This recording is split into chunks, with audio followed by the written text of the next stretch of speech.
bottled up. It is Adam Gray whose car suddenly became evil. Just as I say that, Butler and Gray come together. Butler now over, speaking with Adam Gray. And now we can see that Gray is out of the car. And well, of course, they might be agreeing to disagree on what happened off of turn number 2. They're not talking about the weather. I can almost bank on that. But for Ron Silk, the Phil Moran prepared, number 16. Oh, trouble, turn 1. Corey DiMatteo up and into the outside wall with Matt Galco in car number 3. And getting out of his car, Matty Galco with the number 3 car. Galco is out. And you can see the frustration there. So, red flag situation underway. DiMatteo moving and conversing in that 11 car with Matt Galco. Daniel Chuck's car came to a screeching halt down the back straightaway after running in contention. I'm not really sure what happened. We'll have to look at it. Something obviously became disconnected and stuff, so it's really frustrating. We're in the front, we're having a great run and everything, and something like that happens. It's bogus. The outside to the inside. Oh, trouble back of the field in turn number 3. Couple cars pile in. That started further up front. Everybody checked up, and then I just got pile drove from the rear, and just, I don't know. Not much I can say. We shouldn't have been back there. We got a better car than that. Just messing around with a bunch of clowns in the heat race, but you know, we'll have that. But the 16 is there, and there's trouble further back. Joey Farino, Paul LaRue, Jason Chapman, Meg Fuller, Paul Arcari, and Ron Midford Jr. all tangle. And Chris Matthews has hit the front stretch wall as well, the 29. And I think Chris is not happy. He's not happy at Charlene. In a duel at the front. Oh, and Glace and Hovey tangle, and Glace spins, and they pile up behind him. Kalogiannis got a piece. It looked on the screen, perhaps you and Bob Charland got together. Yeah, I don't know. I want to say it was actually Amanda West, but you know what? You can pay Todd Owen to set him up. You can pay Keith Rocco to set him up. You can pay Spafko to set him up. It doesn't matter. You can't pay him to drive the car, and I think that's what they need, honestly. Oh, trouble. Prunker's in the wall coming off of turn 2. And the caution comes out, and what a shame for Prunker because he had such a great run. Yeah, we got Wesley Prunker, man. Wesley, good run, gone bad. What happened on the backstretch? Andrew Moeller stuffed me coming out of 2. I thought he was better than that, but I guess it's all money.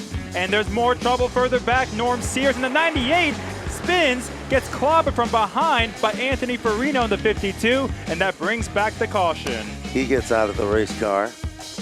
Again, it's been a tough season for them. Down the back straightaway, we've got trouble. Trouble back straightaway, couple cars piling in. Glenn Reen, one of them. Daryl Keene in the 79 appears to be one. I'm going to be nice and not say anything right now because I think my clapping and my hand gesture on the backstretch pretty much pointed out what I thought happened. Tyler Trott got out Oh, front. trouble on Haidar comes collected nearly with Downey. Oh. Downey goes around, Aslin in the outside wall, and caution comes out. Going into the infield care center, Travis Downey. What happened? Coming off of 2 there, Jeff Aslin was holding the whole field up. Me and Trotter trying to go. He didn't like it when Trot got by him. I got underneath him. He completely door checks me and wrecks me into the wall for no reason. He deserves to go to the back, period. White flag is out, 1 lap to go. And here comes Pearl peeking to the inside of Hovey. Hovey goes to the inside of the racetrack, upsets both of the cars. Yeah, Alexander Pearl so close to that second win this season. Alexander, man, the number 7 car looked good tonight. Hot and hectic up front. What happened in the last couple laps? Yeah, we just had the great car, but when you line up on the side of Winnie the Pooh, that's just what's going to happen. He takes over the lead. Trouble now. We've got one up, and it looks like R.J. Serdell makes contact. But I see a little bit more damage on your car, RJ. Yeah, the 14 ran out of talent like usual. You know, obviously he spun and caused a caution, can't get it fired, but hey. Comes from the outside to the inside. Little smooch to the bumper. No love affair there. Couple cars into the outside wall. Pulio, one of them in the 7. Kopech, the other. And a tough way to start the night, though. Here, not even completing lap number 1 of the heat race. And you can see a little sign language going on there. Downey wanting to get toward the front and get gone, and now the trouble behind them, and Haidar nearly becomes involved. He'll make contact. Travis Haidar, 11 out of this race, man. Travis, didn't look like you hit real hard. What happened? Yeah, I don't know. They're just junking it up here really early in the race for no reason. Cuts to the bottom, or tries to in car number 1 on Amanda West, who breaks loose in turn number 1. They're going to stack up behind her. West saves the car, but others become collected further back. There's nowhere to go, so this year's just been a terrible year for me. You start in the front, you start in the middle, or you start in the back. So either way, you're going to be racing in a... You know, we're all low buck guys in the back just trying to have fun, and somebody up front there that didn't get hugged enough from their mother when they were younger just drive like way over their head and does stuff like that to Joey. All of a sudden, here comes Lafayette. He touches. Aslan is there, bouncing off the wall. Haidar squeaks by. He gets hooked.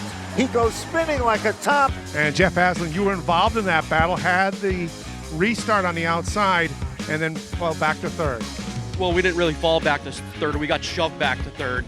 The 21's running people into the grass every week, and it's getting kind of tiring. So if that's the way he wants to run, we'll run him right like that every week. So Alex looks to follow through on the bottom as well as they make contact off of 4. Buffoni comes down on Alex on the front stretch, and they make contact right in front of the pack. Alex spins right in front of Meyer. Somehow, Alex gets clobbered by both Durant and Butler. It's Alexander Fern, and Alex, can you give us your viewpoint of what took place coming down the front straightaway?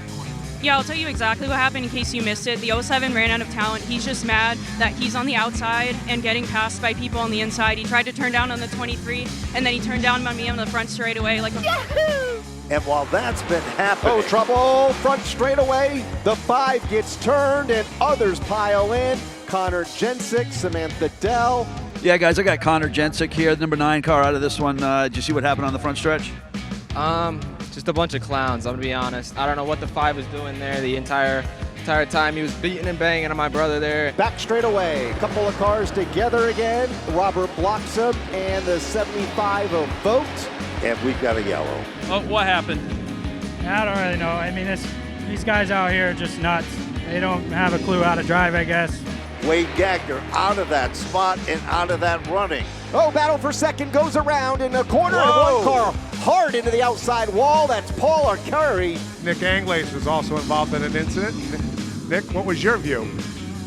I don't know why we're racing so hard. It's practically a 15-lap heat race. There's no points on the line. There's no money on the line.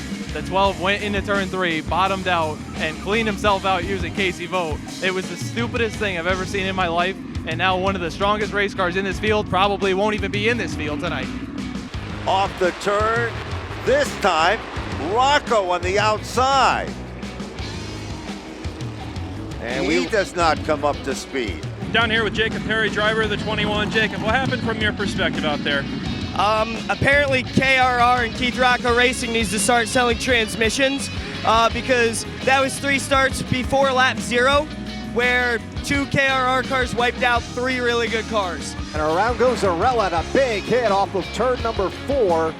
Zarella collected by one other car. PJ Zarella, hard hit there coming in turn number 4. What happened, bud? I got dumped by the 69 car. I don't know what he's doing. We had a good car.